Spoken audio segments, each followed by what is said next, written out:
This isn't the first case of mistaken identity in Ecuador's chaotic COVID-19 epicenter of Guayaquil. Nationwide, the number of confirmed cases has doubled. This is not because the cases appeared overnight, but because all the backlog tests were processed and reported yesterday. In Ecuador, no one can really say how many people have died from COVID-19. Only that people are dying faster than they can be properly tested and identified. A nurse who doesn't want to be named says that in his hospital in Guayaquil, he's had to pile up bodies in the bathrooms because there's no more room elsewhere. That's very traumatic for us. Imagine, I have nightmares. I'm not very well psychologically. We can't do more for a critical patient than give them saline solution when what they need is a ventilator. In Brazil, it's a similar case. This is the Nossa Senhora Aparecida Cemetery in Manaus, the gateway to the Brazilian Amazon. Even some of the gravediggers have died after contracting the virus in the desperate race to bury victims. Luigi Paolo just lost his mother-in-law, whom he says could not access emergency care. A person who needed to be in an intensive care unit was in a basic hospital bed where they didn't even have x-rays. It's a horrible film. I never expected to see this in my life. Hospitals are reaching their capacity even before the expected peak of the pandemic.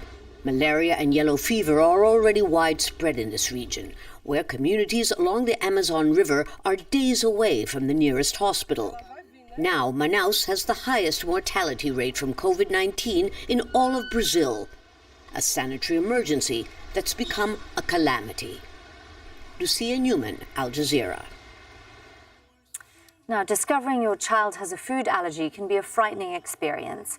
Researchers in Australia think they've now found a link between the chances of babies developing a reaction to bacteria found in their mother's stomach. Sarah Khairat has the story.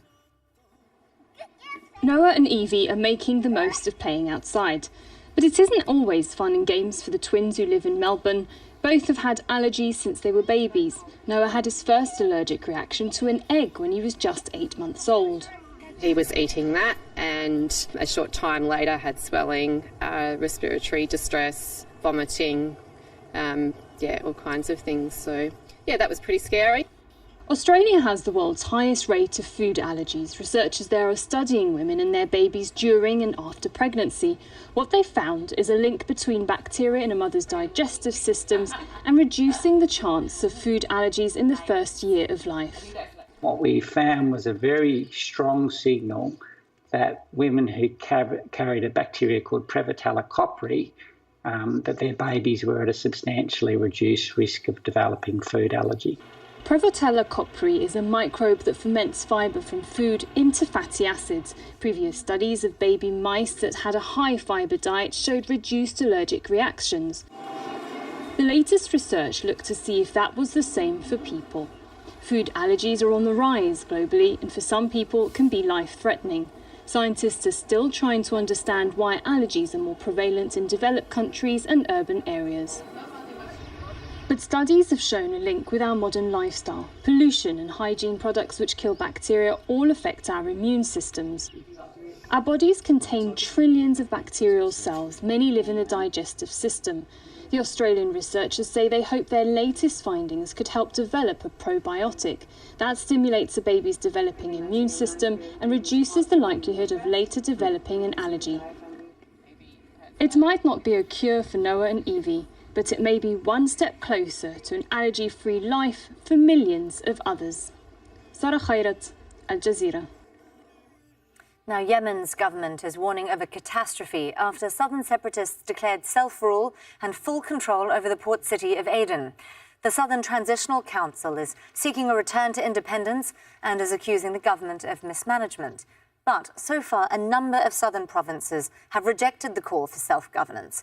Dorsa Jabari reports. The internationally recognized government in Yemen is calling it a coup after the Southern Transitional Council announced it was in control of the port city of Aden. The council accuses the government of being unable to cope with the coronavirus pandemic and failing to improve the lives of Yemenis. So far, there has been only one confirmed COVID-19 infection in the southern region of Hadramaut. This is actually a pileup of mismanagement, misgovernance, especially in South Yemen. So that's why the SDC is right now compelled to take action to their own hands, while still calling for a ceasefire, calling for de-escalation in all fronts. We want things to go smoothly. We want to be able to deliver aid services. We want to be able to battle this pandemic. But the government warns the breakaway attempt could have catastrophic consequences, describing it as a resumption of an armed insurgency. It's yet